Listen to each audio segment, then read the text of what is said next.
마태복음 13장 끼니 영상입니다. 오늘 특별한 게스트 우리 이평희 사님 모셨습니다. 반갑습니다. 네, 반갑습니다. 네, 이렇게 또 삼지인의 이평희 사님과 함께하니 너무 든든합니다. 너무 감사하고.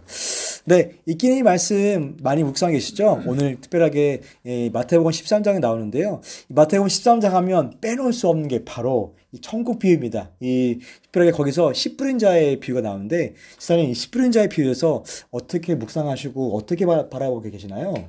네, 저는 이 씨 뿌리는 자를 물론 구별되어지게 길가, 또 돌짝밭, 또 가시덤불, 또 옥토밭 이렇게 구별되어지 특별하게 구별을 해놓긴 해였는데, 저는 이걸 전체를 밭을 가꿔져가는, 밭이 되어져가는 태도의 문제를 한번 생각해 보았습니다.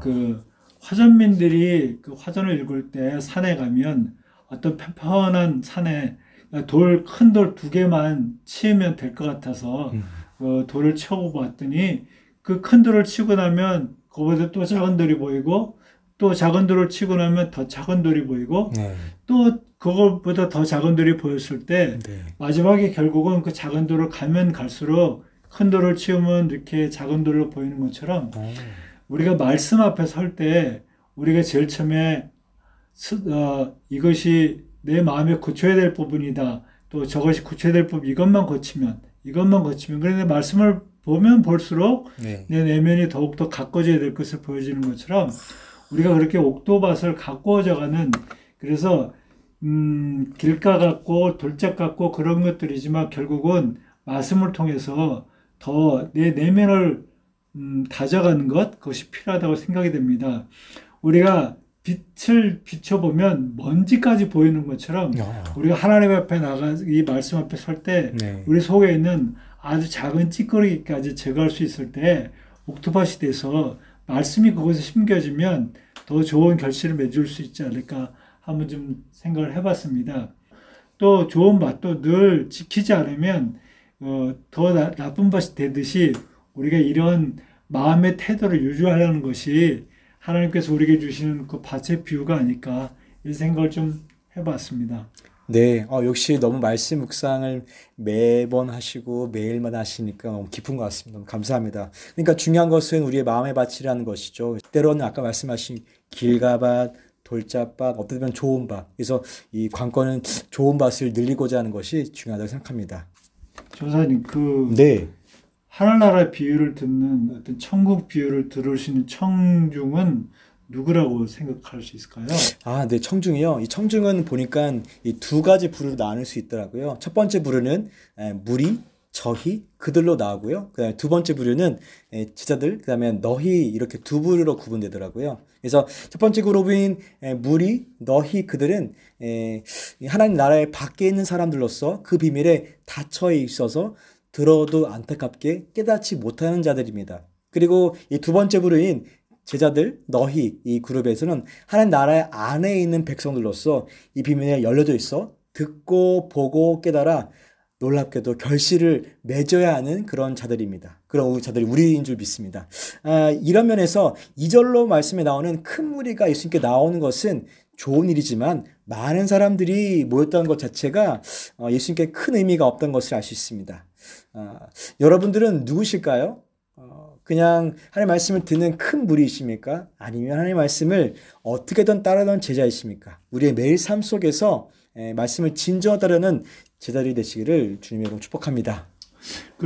그렇다면 또 예수님께서 청중들에게 말씀하시기를 듣고 깨닫지 못한다, 이렇게 말씀하셨는데, 이사야서 말씀까지 인용하시면서 맞아요. 듣고 깨닫지 못한다는 말은 무슨 뜻일까요?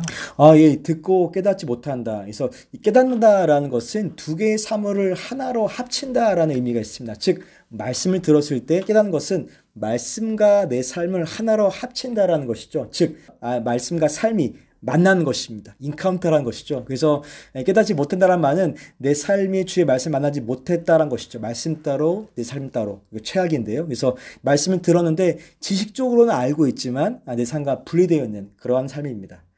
그래서 이 말씀과 삶이 분리됐을 때 그때 비로소 악한 자가 와서 그것을 빼앗아가 한다라고 하죠. 그래서 우리는 이 말씀을 들을 때 어떻게든 우리의 삶과 일치하라고 애쓰는 것이 중요한 것이라고 생각하고, 그래서 두 개의 삶을, 즉 이 말씀을 내 삶으로 살고자 하는 그러한 애씀이 필요하다고 믿습니다. 네네. 그렇군요. 네네. 마치 아는 것과 믿는 것이 하나 돼야 되는 것과 같은 그런 맥락이라고 볼 수 있겠네요. 네, 맞습니다. 그렇다면 이 말씀을 깨닫지 못하는 자들에게는 예수님 당시에 계셨는데 우리는 지금 안 계시잖아요. 물론 우리 안에 계시지만 그러면 우리는 어떻게 이 말씀을 듣고 깨달을 수 있을까요? 저는 그날 이렇게 생각해 봤습니다. 예수님께서 비유를 말씀하신 것은 비유를 말씀하신 그 예수님이 당사자이시고 또 그걸 풀어주시는 것들은 결국은 저자 직강의 개념이 아닐까 싶은 생각이 듭니다. 예수님께서 어떤 의도로 비유를 말씀하셨을 것이고 그 의도로 말씀하신 그 본대 의도를 예수님이 알고 계시고 그렇기 때문에 직접 제자들에게 풀어주신 것은 저자가 직접 직강한 것 같은 개념이 아닐까 싶은 생각이 들었을 때 오늘날 저희는 물리적으로 예수님이 계시지 않지만 우리도 동일하게 저자 직강을 들을 수 있는 은혜가 있다고 생각합니다. 그 근거가 디모데후서 3장 16절 17절 말씀에 보면 모든 성경은 하나님의 감동으로 된 것으로 교훈과 바르게 함과 책망과 의료 교육하기에 유익하다고 했고 이거는 그 말씀을 들음으로 말미암아 온전케 하려 함이라고 하시는 이 말씀처럼 모든 성경 말씀은 성령님께서 직접 만들어 주시니까 성경 말씀은 기록하게 하셨고 그 말씀을 주님께서 성령께서 직접 기록하신 것이기 때문에 그 기록하신 저자가 직강으로 하실 수 있을 것 같은 생각이 듭니다. 그래서 에베소서 1장 17절 말씀처럼 우리에게 지혜와 계시의 정신을 주십시오. 그리하여 하나님을 더 알게 하십시오라고 이런 기도를 할 수 있는 그 근거를 통해서 우리가 지혜와 계시의 영을 달라고 성령님께 구할 때 성령님께서 직접 저자 직강으로 우리에게 말씀을 가르쳐 주시고 깨우쳐 주시지 않을까 이런 생각을 좀 해봅니다. 네. 결국에는 성령께서 저자 직강 이신님께서 집에 계시는 보다를 또 깨달을 수 있는 거군요. 와, 놀랐습니다. 그렇다면 이 성경에서 말하는 천국은 어떤 곳이라고 생각하시나요? 저는 오늘 13장 말씀을 통해서 세 가지를 한번 생각해 봤습니다. 첫째는 확정되는 것이다. 또 하나는 고귀한 것이다. 또 하나는 구별되는 것이다. 확장성에 대해서는 한 번 더 생각해 볼 수 있던 것은 겨자씨 비유나 아니면 그 가루 서발에 집어넣은 누룩 같은 비유로 확장의 비유를 얘기를 해주셨는데요. 실질적으로 제가 한 3년 전에 이스라엘 갈릴리 그 호수 주변을 가본 적이 있습니다.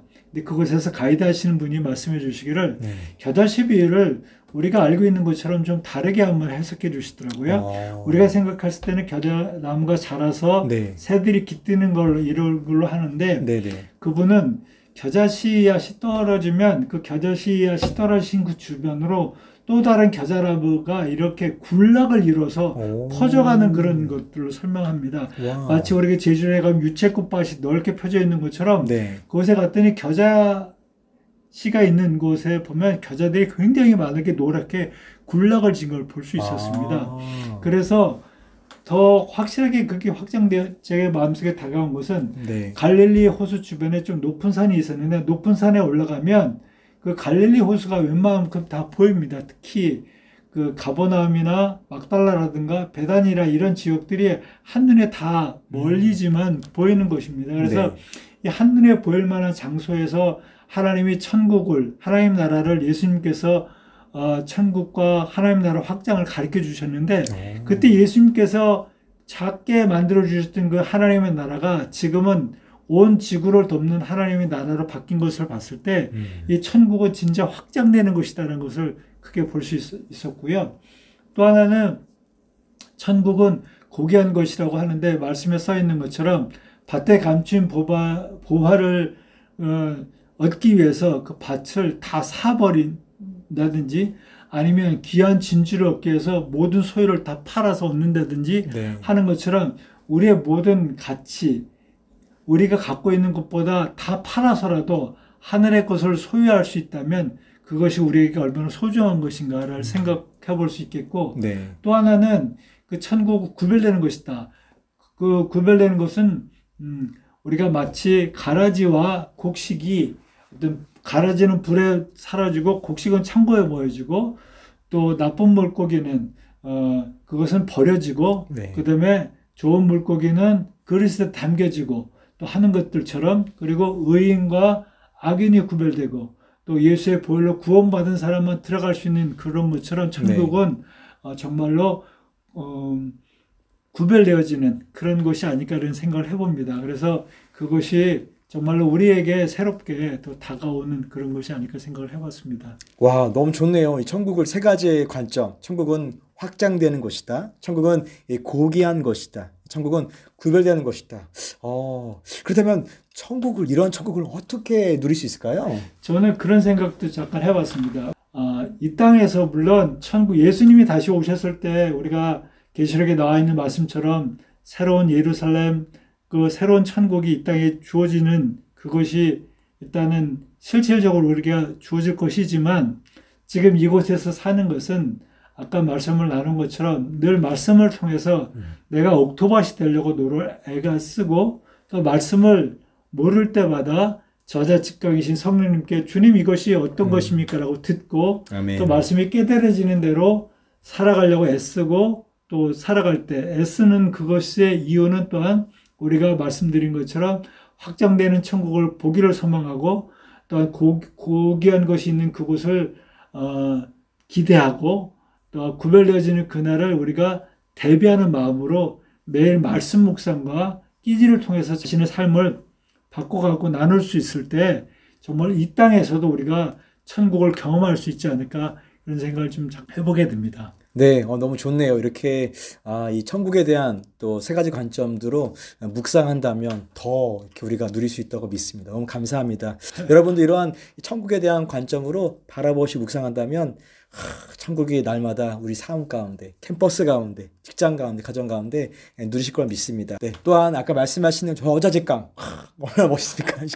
선생님께서 우리가 말씀 묵상할 때마다 혹시나 모른다면 지혜와 계시는 부어주셔서 말씀을 깨닫게 하는 은혜가 우리 모두 가운데 풍성할 걸 믿습니다. 계속적으로 우리 공동체 가운데 이 천국에 대한 소망과 하나님의 말씀이 충만하게 풀어지기를 주님으로 축복합니다. 축복합니다. 감사합니다.